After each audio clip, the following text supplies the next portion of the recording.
ତେଣୁ ଏଇ କଥା କହିବା ଭିତରେ ପିଲା ବୁଝିପାରୁ ଏଠୁ ଠାକୁରଙ୍କର ଲକ୍ଷ୍ୟ ଥାଏ ପିଲାମାନେ କେମିତି ପଢୁଛନ୍ତି ତାକୁ ଯୋଉ ବାଟକୁ ଯୋଉ ଯାହାକୁ ଯୋଉ ଦାୟିତ୍ୱ ଦିଆହେଇଛି ଯାହାକୁ ଯୋଉ କର୍ମ ଦିଆହେଇଛି ଠିକ ହିସାବରେ କରୁଛି ନାହିଁ ଇତ୍ୟାଦି କଥା ଦେଖି ସାରିଲା ପରେ ଶିକ୍ଷକ ଯେତେ କହିଲେ ପିଲା ବୁଝିବାକୁ ନାହିଁ ଯେ ପରଫେକ୍ଟ ସେ ବୁଝିପାରୁନି ଉଚ୍ଚତା କଥା ସେ ବୁଝିପାରୁନି ଠାକୁର କହିଲେ ଗୋଟେ ଶିଳ ଆଣୁ ଗୋଟେ ଶିଳକୁ ଆଣୁ ଆପଣମାନେ ଜାଣନ୍ତୁ ଶିଳରେ ବାଟନ୍ତି ଏବେ ତ ଗ୍ରାଇଣ୍ଡର ବଟା ହଉଛି ଶିଳରେ ବଟା ହୁଏ ଏବଂ ଶିଳପୁଆକୁ ଘଷରେ ଯାଇକିରି ମାନେ ମସଲା ବଟା ହୁଏ ତେଣୁ ଯେତେବେଳେ ମସଲା ଶିଳକୁ ଯେତେବେଳେ ମସଲାଟା ଆମେ ଗୋଟିଏ ନେବୁ ପୋଛି ନେବୁ ଶିଳକୁ ଗୋଟେ ଧୋଉ ଠିଆ କରି ଧୋଉ ଠିଆ କରି ଧୋଇଲା ପରେ ତାର ଯେଉଁ ପାଣି ବାହାରେ ଶିଳରେ ଯେଉଁ ପାଣି ଥିବ ପୋଛିକି ନେବୁ ସେଇ ଠିଆ ହେବାର କହିଲେ ଏଇ ଠିଆ ହେବାର ହେଉଛି ପରପେଣ୍ଡିକୁଲାର ମୋ ଉଚ୍ଚତା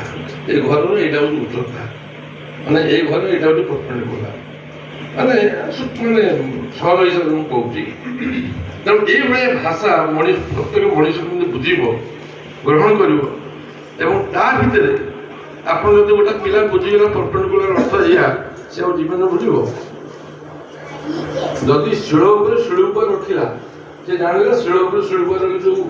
ସିଧା ମାନେ ଠିଆ ହେଇକି ରହିଲା ସେଇଟା ଗୋଟେ ପରପେଣ୍ଡିକୁଲାର ସେ ଆଉ କେବେ ବୁଝିବ ତେଣୁ ଏଇ କୃଷି ଭିତ୍ତିକ କାମ ଉପରେ ମଧ୍ୟ ସେ ଗୁରୁତ୍ୱ ଦେଇଛନ୍ତି ଆମେ ଯୋଉ ଶିଳ୍ପ ଭିତ୍ତିକ କାମ ମଧ୍ୟ ଦେଇଛନ୍ତି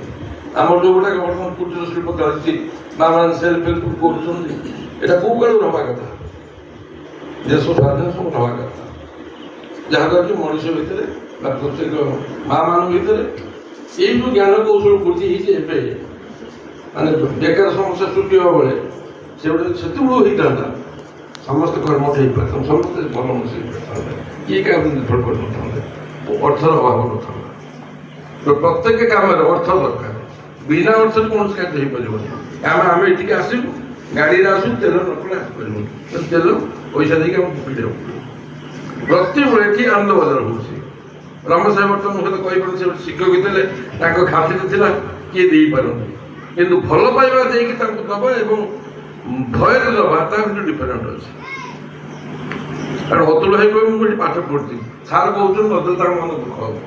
ଏଇଟା ଭଲ ପାଇବା ନୁହଁ ଏଇଟା ଭୟରେ ଦେବା କାରଣ ତାଙ୍କ ମନ ଦୁଃଖ ମୁଁ ଦେଇଦେଉଛି ତେଣୁ ଭଲ ପାଇବା ଦେବା ମାନେ କ'ଣ ଏଇଟା ଆମ ଉପଯୋଗ କ୍ଷେତ୍ର ଏଇଟା ଆମ ଆଶ୍ରୟସ୍ଥଳ